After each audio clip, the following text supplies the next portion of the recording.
रात्रंदिवस आम्हा युद्धाचा प्रसंग,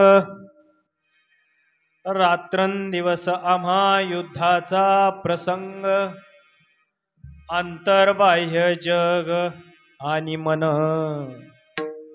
जीवा ही अगोज पडती आघात, येवोनिया नित्य नित्य वारू. तुका म्हणे तुझ्या नामाची बळे, तुका म्हणे तुझ्या नामाची बळे, अवघियाचे काळे केले तोंड.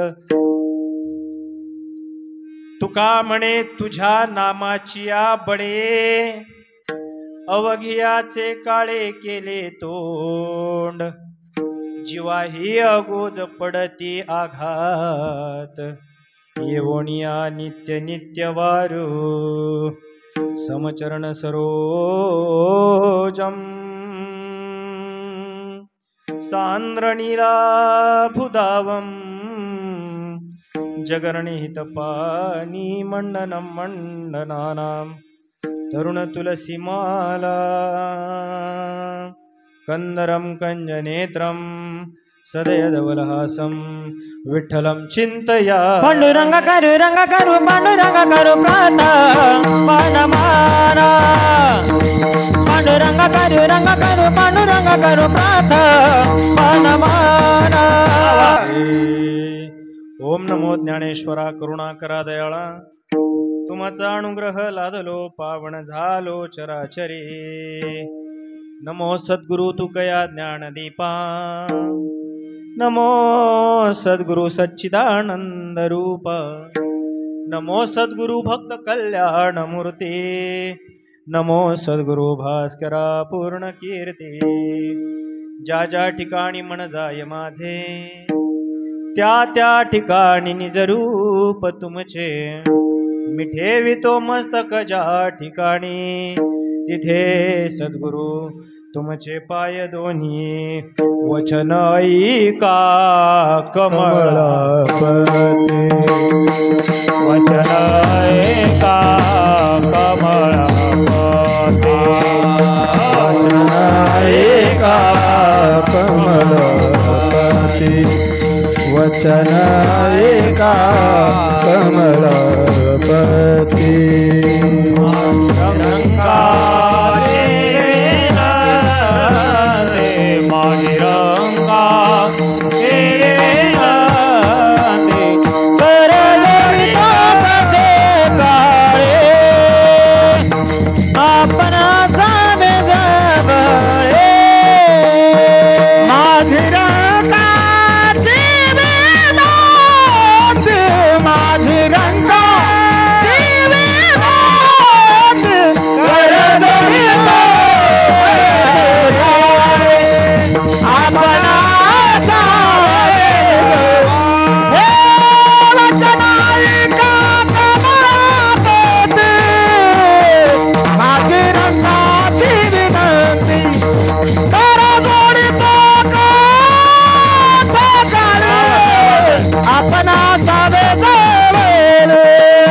रायगडी मंदिरे वसे माझा राया,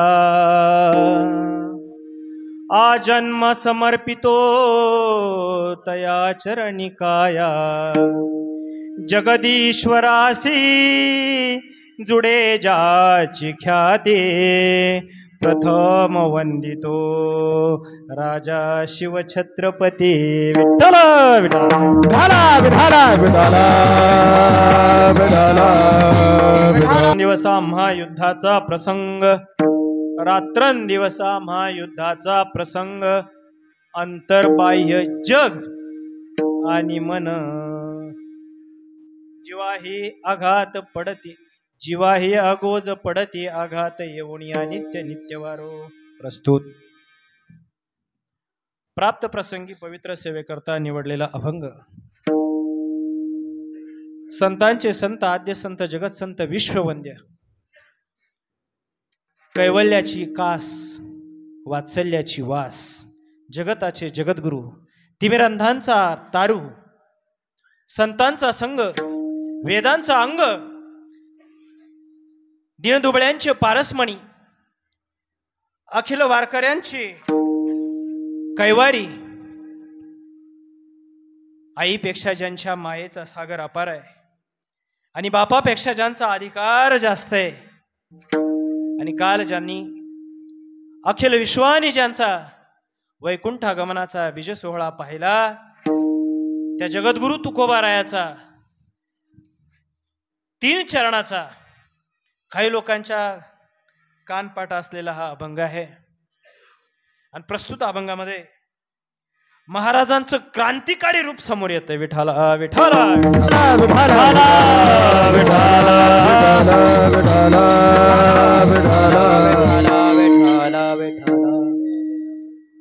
क्रांतिकारकाच्या भूमिकेतून लिहिलेला अभंग आहे बुवा.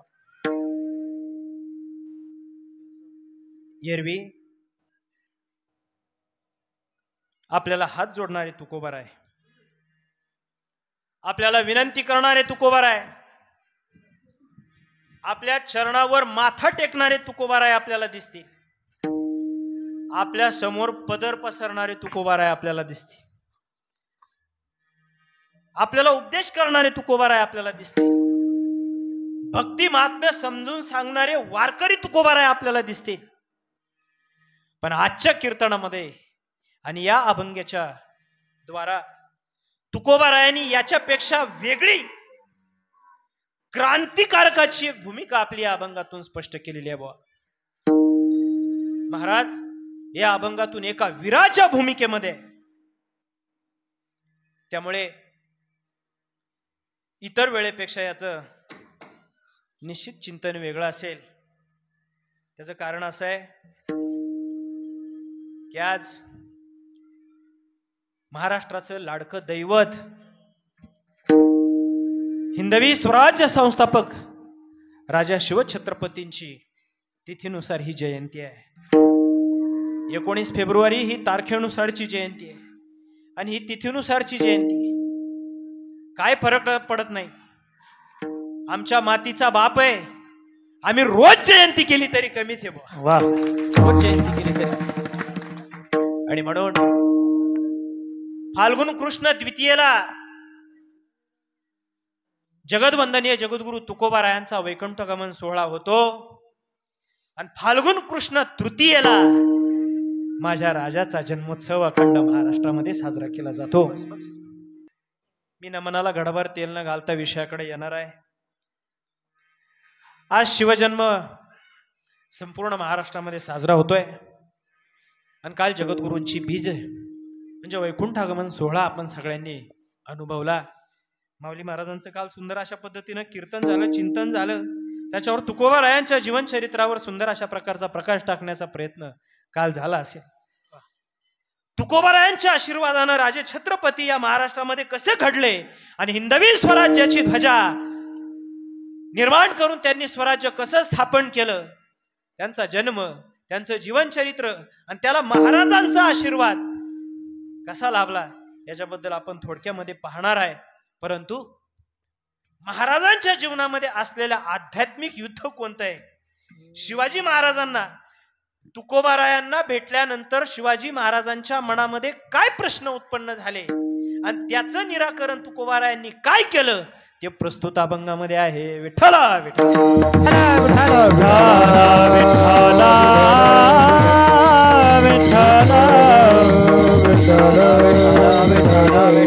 हो. म्हणून मी नेहमी सांगत असतो महाराज, आपलं इतकं सुंदर भाग्य आहे, आपलं इतकं छान भाग्य आहे की महाराष्ट्राची जी चौकट आहे ना, ही चौकट इतकी सुंदर अशा पद्धतीनं बसवली गेलेली आहे. घराचं सगळं अस्तित्व उंबऱ्यावर चौकटीवर असतं महाराज. पायावर तर असतं, संशय नाही, पण इमारतीची सगळी शोभा ही चौकटीवर असते. म्हणून आपण म्हणतो, आपल्या भागातली म्हण आहे, झुंजरी भाषेतली, घराची कळा अंगण सांगत आणि घराची अवकळा घराची चौकट सांगत असते. हे पुढचे लक्षात घ्या. चौकट सुंदर पाहिजे. आमच्या महाराष्ट्राच्या घराची चौकट विठोबा, ज्ञानोबा, तुकोबा आणि शिवबा या 4 बाबांनी रचलेली आहे बा. म्हणून आमचा महाराष्ट्र देखणं आहे बरं का. आमच्या महाराष्ट्राचं मी सांगत असतो प्रत्येक कार्यक्रमामध्ये. कोरोनामध्ये त्रेधा तिरपीट झाली प्रत्येक राज्याची, प्रत्येक देशाची, संपूर्ण जगाची. मी म्हणणाऱ्या महासत्तांनी गुडघे टेकले.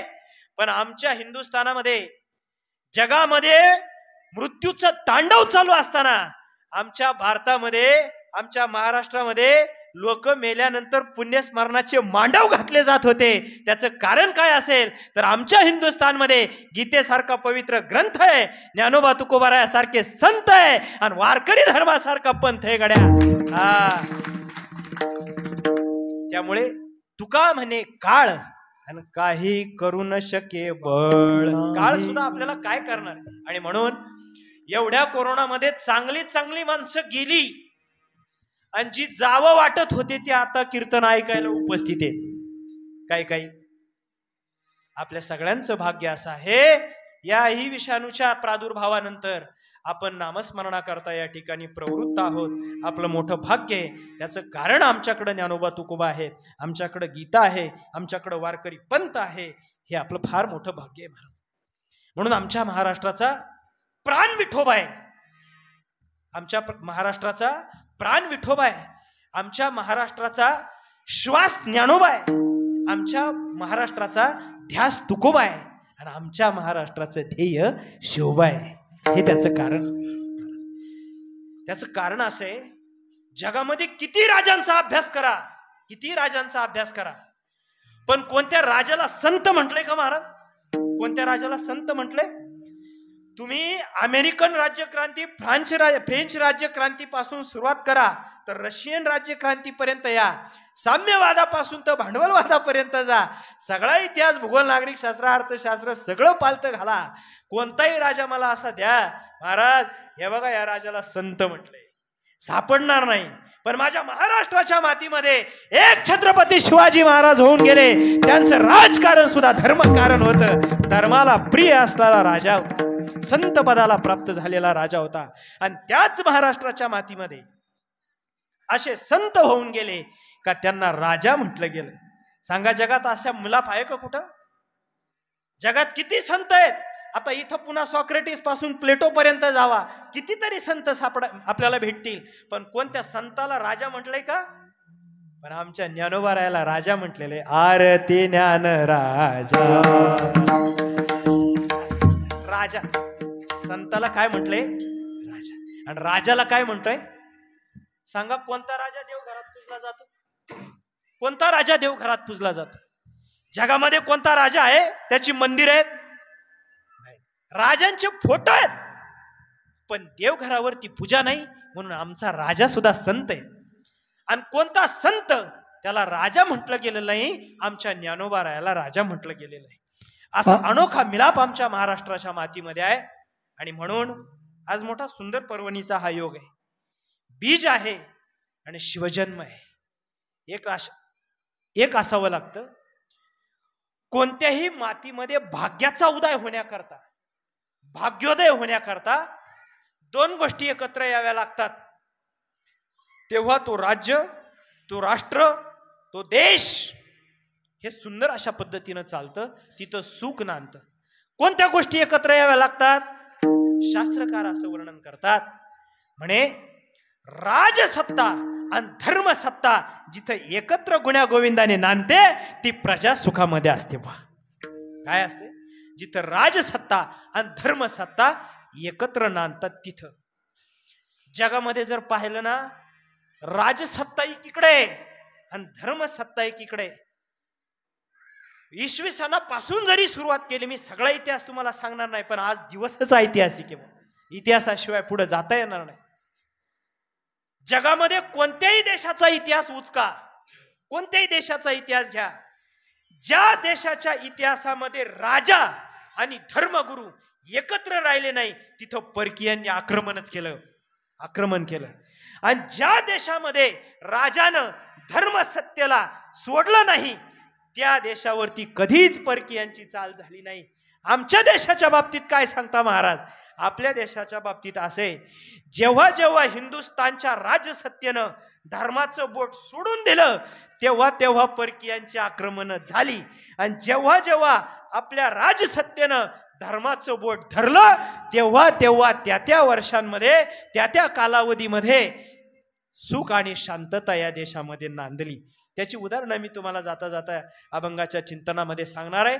पण महत्वाचा एकच सिद्धांत आहे आजच्या कीर्तनाचा, राजसत्ता आणि धर्मसत्ता. उलट करा, आधी धर्मसत्ता आणि मग राजसत्ता. धर्मसत्तेचं बोट जर राजसत्तेने धरलं तर विश्वामध्ये त्या देशातील, त्या प्रदेशातील लोकाला, त्या मातीला कशाचीच भीती नाही. एवढा एकच सिद्धांत आजच्या कीर्तनात आहे. विठ्ठला विठ्ठला विठ्ठला विठ्ठला विठ्ठला.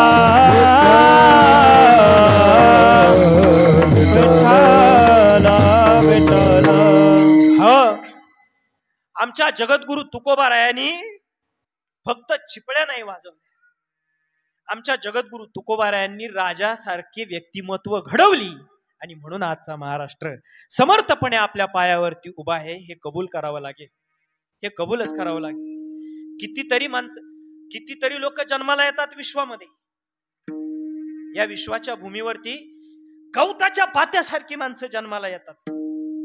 पण माझ्या मातीनं, महाराष्ट्राच्या मातीनं जन्माला घातलेल्यांची जर लिस्ट पाहिली तर सगळ्या विश्वाची विश्वोत्पत्ती एका बाजूला आहे, आणि महाराष्ट्राच्या आणि हिंदुस्थानच्या भूमीमध्ये जन्माला आलेले महात्मे काय अहो रे. या हिंदुस्थानच्या मातीचा जरा आपण अभ्यास केला, एकलव्यासारखा एकनिष्ठ आहे जगात कोणी आहे का? एकलव्यासारखा. अरे अंगठा कापून दिला, उत्कृष्ट धनुर्धारी होऊ नये म्हणून गुरुनं दक्षिणा मागितली, पण तत्वाशी प्रतारणा केली नाही, अंगठा कापून दिला. एकलव्यासारखा एकनिष्ठ अवघ्या विश्वात पाहायला मिळणार नाही.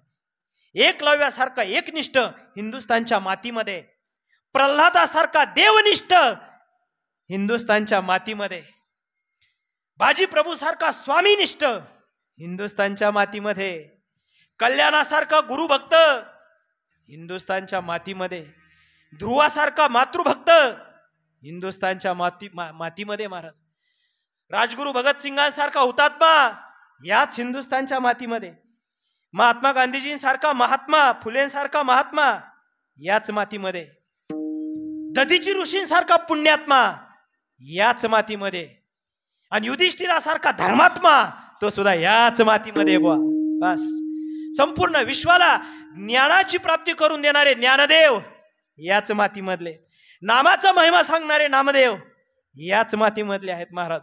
1400 वर्ष अधिराज्य गाजवणारे चांगदेव याच मातीमधले, आणि हलाहल विष पचवणारे महादेव सुद्धा याच मातीमधले आहेत महाराज. जिजाऊ सारखं मातृत्व याच मातीमध्ये, झाशीच्या राणी सारखं कर्तृत्व याच मातीमधले महाराज, नेतृत्व याच मातीमधले. आणि म्हणून लिस्ट फार मोठी आहे महाराज. जनकासारखा विदेही राजा याच मातीमधला आहे, आणि छत्रपती शिवाजी महाराजांसारखा छत्रपती राजा सुद्धा याच मातीमधला आहे. लक्षात घ्या. या महाराष्ट्रानं काय दिलं नाही सांगा ना, काय कमी केलं? अहो काही जमिनी अशा पाहायला मिळाल्या आपल्या महाराष्ट्राच्या प्रांतातून. जर आपण मराठवाड्याच्या भूमीकडे पुढे गेलो, जरा अशी माती आहे महाराज, तिथं काहीच पिकत नाही, पीक पिकत नाही, नवल नाही, गवत सुद्धा पिकत नाही, गबाळही उगवत नाही. विश्वाच्या काही प्रदेशामध्ये अशा प्रकारची माती आहे, तिथं काहीच उपजत नाही. पण आपल्या महाराष्ट्राच्या या हिंदुस्थानच्या मातीनं काय दिलंय आपल्याला सांगू? सुंदर अशा प्रकारचे धर्मवीर दिलेत. शंभूराजासारखा धर्मवीर दिला, भाऊराव पाटलांसारखा कर्मवीर दिला, तानाजी मालुसरेंसारखा नरवीर दिला. नरवीर आहे की नाही? तानाजी मालुसरे, उमाजी नाईक नरवीर आहेत बुवा. संभाजी महाराज धर्मवीर आहेत बुवा. भाऊराव पाटील कर्मवीर आहेत.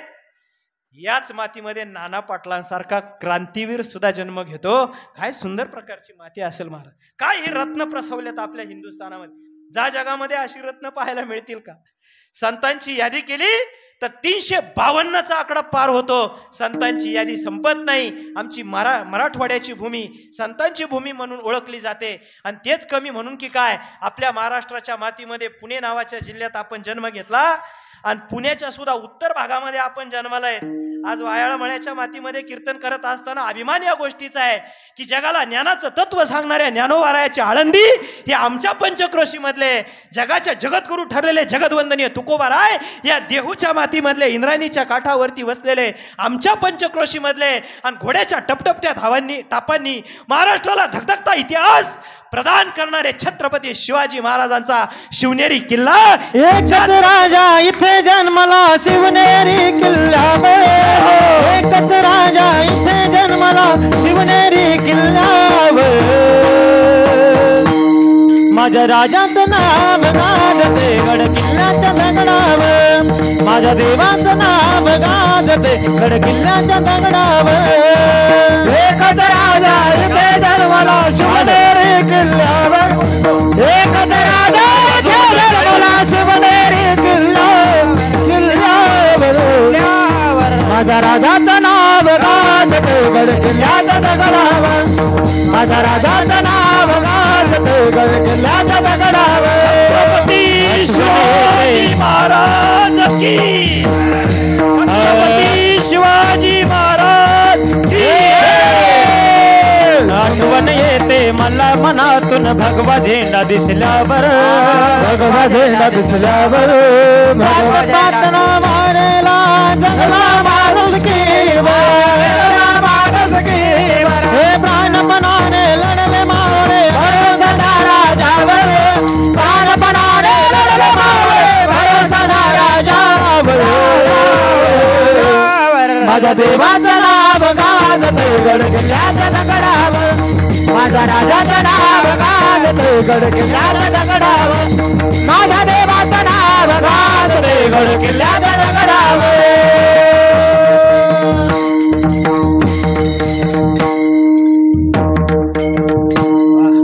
टाळ्या उद्या महाराजांसाठी. तुम्हाला पहिल्या दिवशी महाराजांनी सांगितले ना, चांगली वाक्य ऐकली तर टाळ्या वाजवायच्या. सांगितलं का नाही शिंदे महाराज? प्रत्येक कीर्तनात सांगतात बा, चांगली वाक्य ऐकल्यानंतर टाळ्या वाजवा का वाजवू नका, पण चांगलं प्रमाण दिल्यानंतर मात्र 100% टाळ्या वाजवायच्या.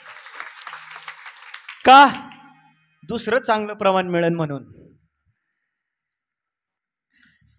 कलेचं हृदय ठेवल्याशिवाय कलाकाराला दाद मिळत नाही, लक्षात ठेवा. म्हणून अतिशय सुंदर आपलं भाग्यच असे, नियोजनच इतकं ताईट आहे.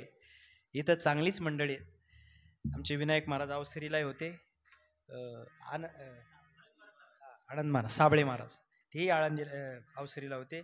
इथे आहेत तपस्वी गुरुबंधू मंडळी आहेत. छत्रपती शिवाजी महाराजांबद्दल आपण बोलतोय. इतकी सुंदर नररत्न माझ्या महाराष्ट्राच्या मातीनं प्रसवली, इतकी सुंदर प्रसवली. खरं तर या मातीला आपण माती कसं म्हणायचं? अटल बिहारी वाजपेयी एका कवितेमध्ये इतकं सुंदर म्हणतात, हमारा भारत कोई देश नहीं है, हमारा भारत एक जीता जागता राष्ट्र पुरुष है. इस राष्ट्र पुरुष में कंकाल कंकाल में शंकर है. यहाँ की मिट्टी मिट्टी शिव शिव बोलती है, हर हर महादेव बोलती है. यहाँ की मिट्टी मिट्टी नहीं है, ये देश नहीं है, ये जीता जागता राष्ट्रपुरुष है. फार सुंदर भाष्य आहे, मी पुढे बोलेल आपल्याला.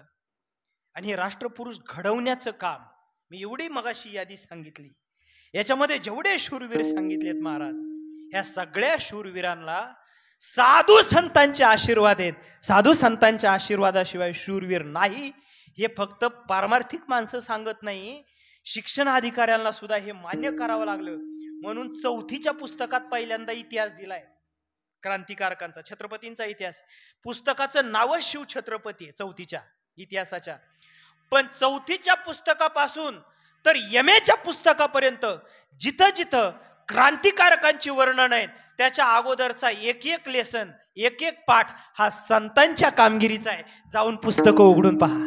इथं शिक्षक उपस्थित आहेत आणि आपल्या पंचक्रोशीचे तालुका मास्तर म्हणून ज्यांची ओळख आहे गावडे गुरुजी, रामचंद्रजी गावडे गुरुजी, ते या ठिकाणी उपस्थित झालेले आहेत. त्याला नंतर कळालं 7 वाजता, पण ते या ठिकाणी आलेले आहेत. गुरुजी धन्यवाद. त्यामुळं जाणीवपूर्वक विधान करावं लागेल. शिक्षक आहेत, बरेचसे आहेत, गुरुजन मंडळी आहेत, प्राथमिक शाळेमध्ये शिकवलेलं आहे. पण तुम्ही पहा, जिथं जिथं क्रांतिकारकांचा इतिहास आहे गुरुजी, बरोबर आहे की नाही, तिथं तिथं संतांची कामगिरी हा लेसन पाहिलाय आणि प्रत्येक संतांच्या कामगिरीचं वर्णन त्या ठिकाणी आहे. त्यामुळे छत्रपती घडले याला 50% तरी कारण तुकोबाराय असलेच पाहिजे. 100%, पण 50% तरी असावे हे आपल्याला मान्य करावंच लागेल. याचं कारण असं आहे, शिवाजी राजे एवढा शब्द आपल्याला ऐकायला मिळत नाही. शिवाजी महाराज हा शब्द आपण उच्चारतो आणि फक्त शिवाजी महाराज हा शब्द आपल्याला बरा वाटत नाही. शिवाजी महाराजांच्या आधी छत्रपती ही जी उपाधी आहे ती माझ्या जगद्गुरु तुकोबारायांनी बहाल केलेली आहे. हे तुम्हाला आम्हाला नक्कीच मान्य करावं लागेल. शिव तुझे नाम ठेविले पवित्र, शिव तुझे नाम ठेविले पवित्र, शिव तुझे नाम ठेविले पवित्र, शिव तुझे नाम ठेविले पवित्र. छत्रपती शूद्र विश्वाची, छत्रपती शूद्र विश्वाची, शिव तुझे नाम ठेविले पवित्र, शिव तुझे नाम ठेविले पवित्र.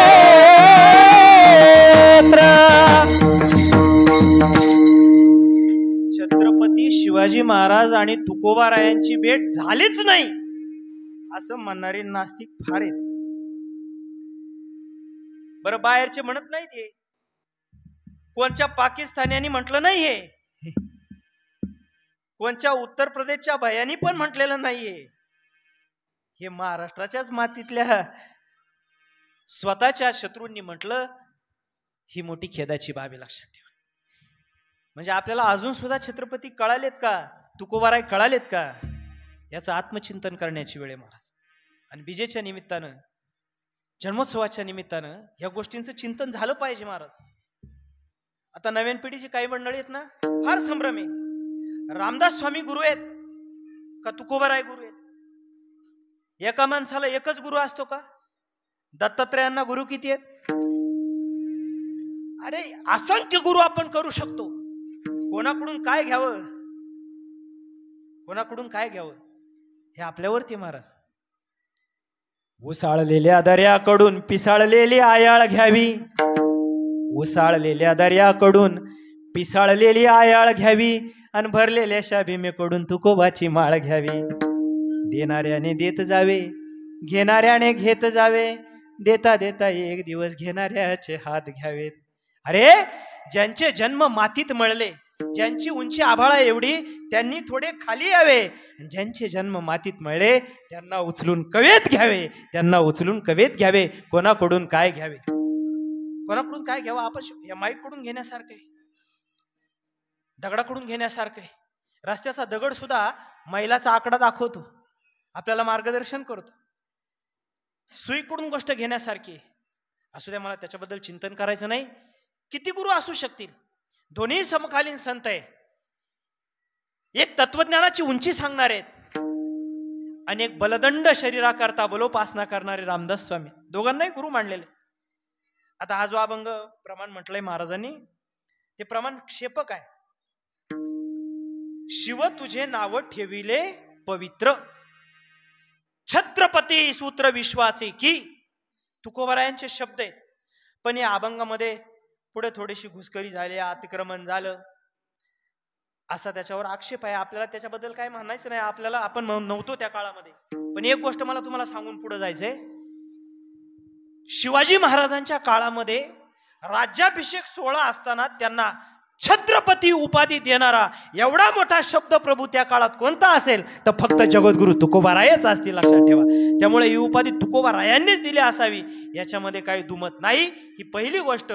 दुसरी गोष्ट, याला आधार काय तर तुकोबारायांच्या गाथा संहितेमध्ये पायिकीचे अभंग लिहिलेले आहेत. बरं, तुकोबारायांचा कालखंड म्हणजे काय? 4000 वर्षापूर्वीचा कालखंड नाहीये. आता 400 वर्षापूर्वीचा कालखंड आहे, 450 वर्षापूर्वीचा कालखंड आहे. त्याच्यामुळे पायिकीचे अभंग हा त्याला दुसरा आधार आहे. तिसरा आधार, तुकोबारायांनी नजराणा परत पाठवला त्यावेळेस तुकोबारायांचे अभंग आहेत. आम्ही तेणे सुखे पुन्हा विठ्ठल विठ्ठल मुखे. हे कोणाला म्हटले असतील तुकोबाराय? ये रे तुमचे वित्त धन ते माझं मृतिके समान. कोण पैशाची मुद्रा नजराणा घेऊन गेला असेल शिवाजी तुकोबारायांसमोर? कंठी मिरवा तुळशी व्रत करा बस, आम्हाला बाकी काही नको. म्हणवा हरीची दास तुका म्हणे मज हे. ही आज कोणाजवळ व्यक्त केल्या असेल? तुकोबारायांनी छत्रपतींजवळच केले असेल की. म्हणजे तुकोबाराय छत्रपतींची भेट झाली ही गोष्ट निर्विवादपणे सत्य. गाथेच्या अभंगातून आपल्याला त्याची प्रचिती येते. महाराज कीर्तनाला जात होते. लोहगडच्या पायथ्याशी जी काही गावं आहेत तिथं छत्रपती तुकोबारायांच्या कीर्तनाला 100% गेल्याचे उदाहरण आहेत. आणि त्याच्यामुळं छत्रपतींना घडवण्यामध्ये तुकोबारायांचा वाटा आहे हे 100% खरंय. आणि एक सांगतो, त्यावेळेस जर तुकोबाराय म्हणले असते मला काय करायचे राजकारण यांच्या नादी लागून, जर त्यांनी छत्रपतींशी संधान साधलं नसतं आणि त्यावेळेस स्वराज्याचे संस्थापक असलेले छत्रपती शिवाजी महाराज जे बादशाला सुद्धा भेटायला जात नव्हते ते तुकोबारायांना भेटायला जात होते. याचं कारण काय असेल? याचं कारण आहे कारण त्यावेळेस दोन्ही म्हणजे जगद्गुरु तुकोबाराय सुद्धा आणि छत्रपती शिवाजी महाराज सुद्धा शास्त्रानं चालणारे होते. त्यांना स्वतःचा मापदंड माहिती होता. कारण तुकोबारायांचा हेतूही तोच होता आणि छत्रपतींचा हेतूही तोच होता. काय होता म्हणजे आमचा अवतारच धर्माचं रक्षण करण्याकरता आहे. धर्माचे पालन धर्माचे पालन धर्माचे पालन धर्माचे पालन धर्माचे पालन धर्माचे पालन धर्माचे पालन हे धर्माचे पालन करणे पाखंड खंडन करणे पाखंड खंडन ती आम्हा करणे काम ती आम्हा करणे काम ती आम्हा करणे काम बीज मारे वावे नाम करणे पाखंड खंडन करणे पाखंड खंडन ती आम्हा करणे काम ती आम्हा करणे काम आम्हा करणे काम बीज मारे वावे नाम नाम.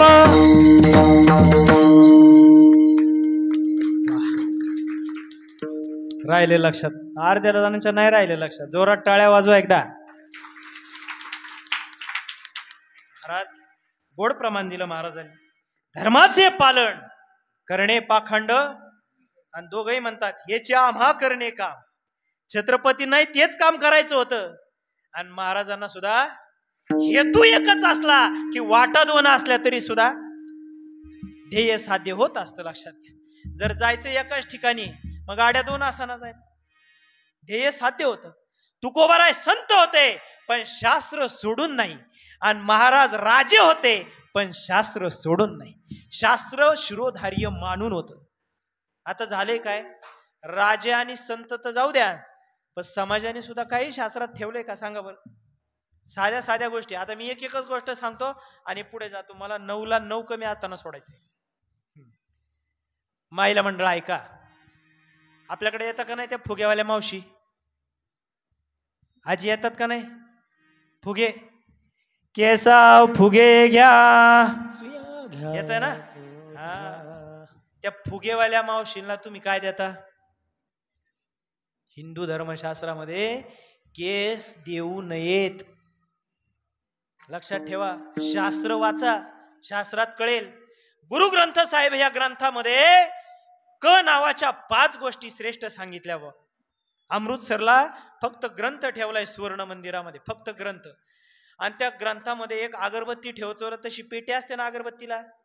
अगरबत्तीला छोटी पेटी असते का नाही? अरे असते का? का बटाटा अर्धा कापायचा आणि खोवायच्या काड्या, तेवढंच आपल्याला माहिती. गाडीमध्ये जर बसलं तर एक लाकडाची त्याला एक केबिन असते, मैरप असते अगरबत्ती ठेवायला. अशी एक छोटीशी मैरप आहे. आणि त्या मैरपीमध्ये शिखांचे 10वे गुरु गुरु गोविंद सिंग यांचा फक्त एक केस ठेवलाय मंडळी. केस काय ठेवलाय? केस. कुर्ता कमीज केस, कुर्ता कमीज केस कट्यार. आणि अजून एक गोष्ट आहे काय? कड. काय आहे? कड. ह्या 5 गोष्टी त्यांनी पवित्र मानल्या. त्याच्यापैकी केस अजून 5 धर्मांनी पवित्र मानलाय. काय? केस जो आहे ना तो अजून 5 धर्मांनी पवित्र मानलेला आहे. एका केसासाठी अख्ख्या विश्वातले शीख बांधव अमृतसरला जात असतात, एका केसासाठी. आणि आपण बुचकेच्या बुचके फुगेवालीला देतो.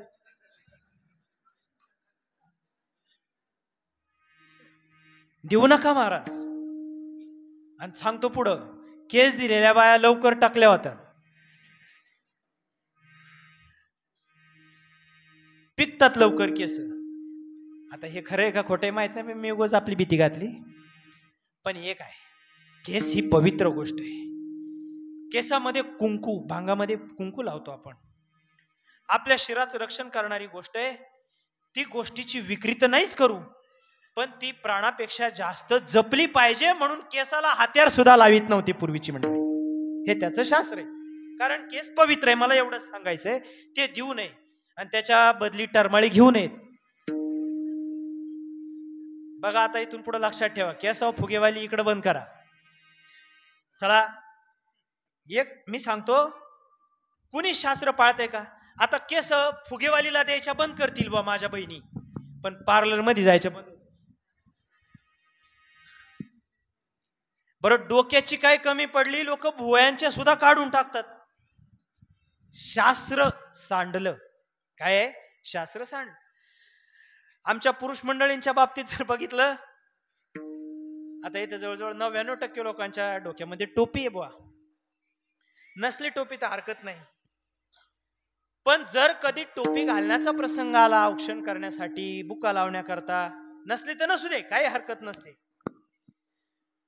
पण जर आलाच प्रसंग आणि नसलीच आपल्या डोक्यामध्ये, तर कमीत कमी दुसऱ्याची घालू नये बुवा. शास्त्रे पुरावा आहे. राजा परीक्षितनं दुसऱ्याची टोपी घालून पाहिली होती.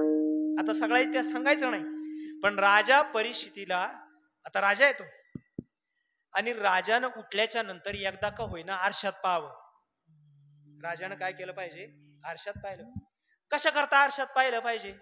केस पाहण्याकरता आरशात पाहिलं पाहिजे. केस म्हणजे हो. राजा दशरथ,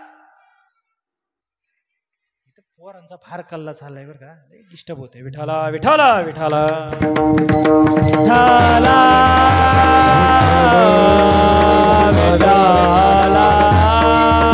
विठाला. ऐका बरं, देहाचे कान करून ऐका जरा. राजा दशरथ रोज उठून आरशामध्ये पाहायचे, रोज उठून.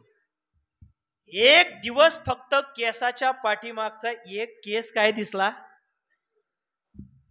ज्या दिवशी आरशामध्ये केस निहाळायचे, दाढीचा केस आहे का, डोक्याचा केस आहे का, मिशीचा केस आहे का, पापणीचा केस आहे का, भुवईचा केस आहे का, कानात उगवलेला केस आहे, एक केस पांढरा दिसला. आणि त्याच दिवशी सिंहासनावरती आलं आणि घोषणा करून टाकली, मी उद्या राजा राहणार नाही, हा रामाला, प्रभू रामाला राज्याभिषेक करून द्यायचा. लगेच घोषणा केली महाराज.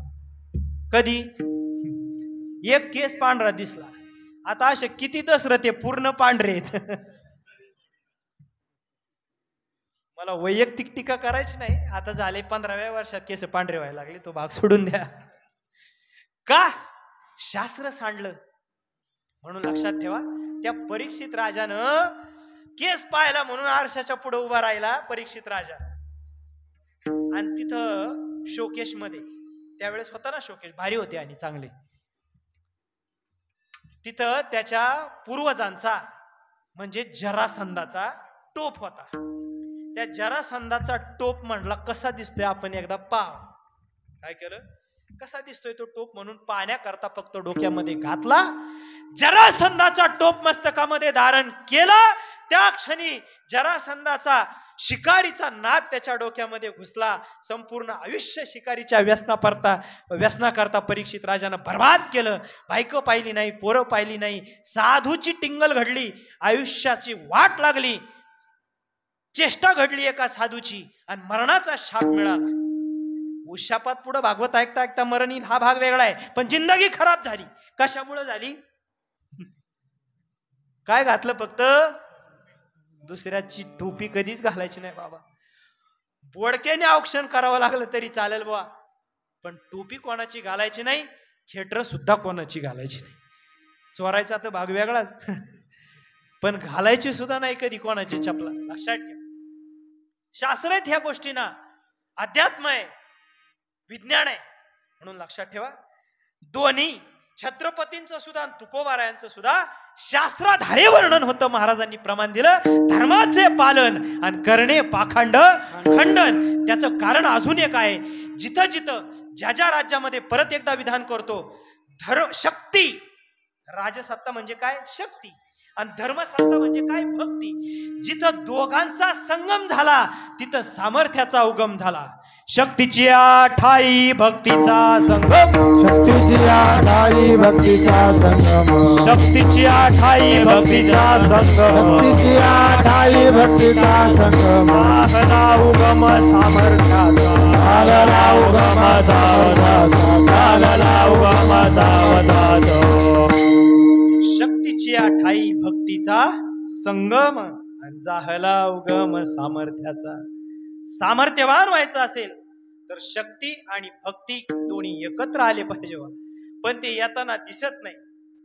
जिथं जिथं एकत्र आले तिथं क्रांती झाल्याशिवाय राहिली नाही. उदाहरणार्थ महाराष्ट्र स्वराज्याची स्थापना झाली, त्याचं कारण दोन शक्ती एकत्र आल्या, असं त्याचं कारण आहे.